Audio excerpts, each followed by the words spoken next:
Fencing work progress 3.52 megawatts solar park, Kusum scheme, Sirohi, Rajasthan.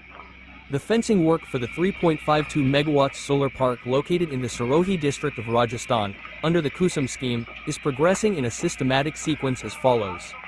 Main post casting, completed. The main fencing posts have been successfully cast and installed at designated intervals.